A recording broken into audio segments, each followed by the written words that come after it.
I guess it comes back to a question of what we think mentoring is.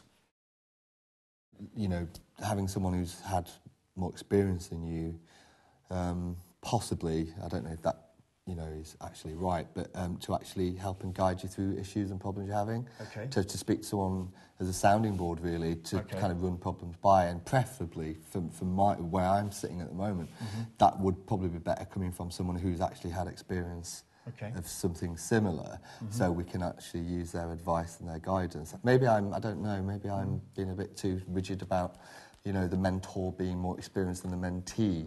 I don't know. Okay. Any other thoughts? I mean, to me, it's more the qualities and the tools that you bring to the role than your experience.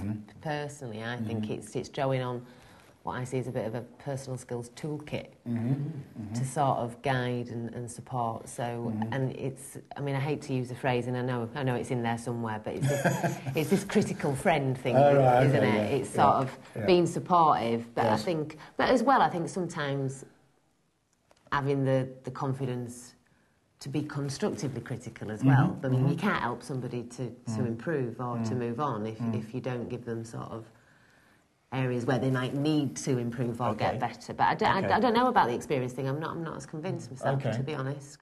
Emma, what are your thoughts? Yeah, and I think it's about the different qualities and experiences you might bring that aren't necessarily about the curriculum. Because, you know, and we did talk about this when we were thinking about the diplomas. You know, it's all new.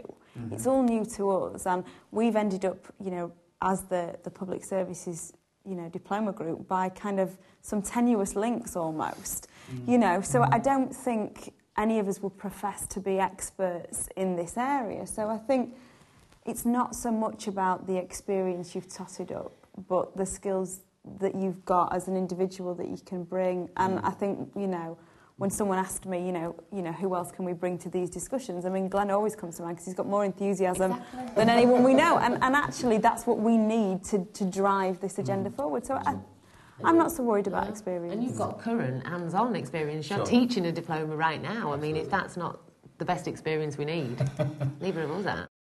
I guess, I mean, if I was to quickly dip into some of the kind of theoretical stuff about mentoring, there are different models of mentoring. And one of the models of mentoring is, as Glenn says, it's to do with experience exchange, and then you start to get the advice-guidance approach, okay? But then we've got this other view, which Sharon, you were talking about, which is a process and skills approach. And then we've got, Emma was talking about, you know, engaging people in a discussion that's likely to be mutually helpful. So that's another model of mentoring.